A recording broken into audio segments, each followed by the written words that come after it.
পাকিস্তানের নির্বাচনে বিজয়ী হওয়ার দাবি ইমরান খান ও নওয়াজ শরীফের। কারাবন্দী পাকিস্তানের সাবেক প্রধানমন্ত্রী বৃহস্পতিবারের ১৬তম সাধারণ নির্বাচনে জয় দাবি করেছেন এবং তার কর্মী সমর্থকদেরকে এই বিজয় উদযাপন করার জন্য আহ্বান জানিয়েছেন। পাকিস্তানের সাধারণ নির্বাচনের মোট আসন সংখ্যা ২৬৬টি, একটি স্থগিত। এর মাঝে ২৫০টি আসনের ফলাফল ঘোষণা করা হয়েছে।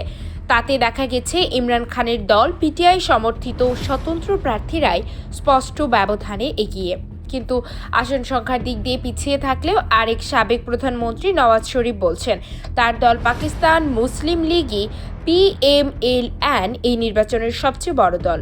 এই কারণে তিনি অন্যদেরও তার সঙ্গে যোগ দিয়ে সরকার গঠন করার আহ্বান জানিয়েছেন।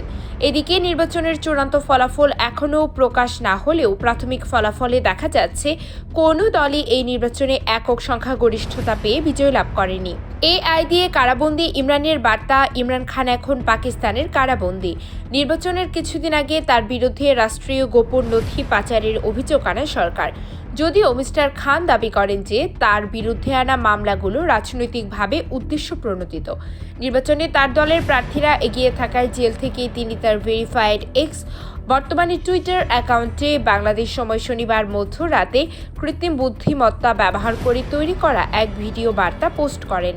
এক্সে পোস্ট করা সেই ভিডিওতে তিনি দাবি করেন যে তার দল পাকিস্তান tehreek-e-insaf PTI এর উপর শত দমন পীড়ন চলা সত্ত্বেও তারা এই নির্বাচনে ভূমিধস বিজয় অর্জন করেছেন।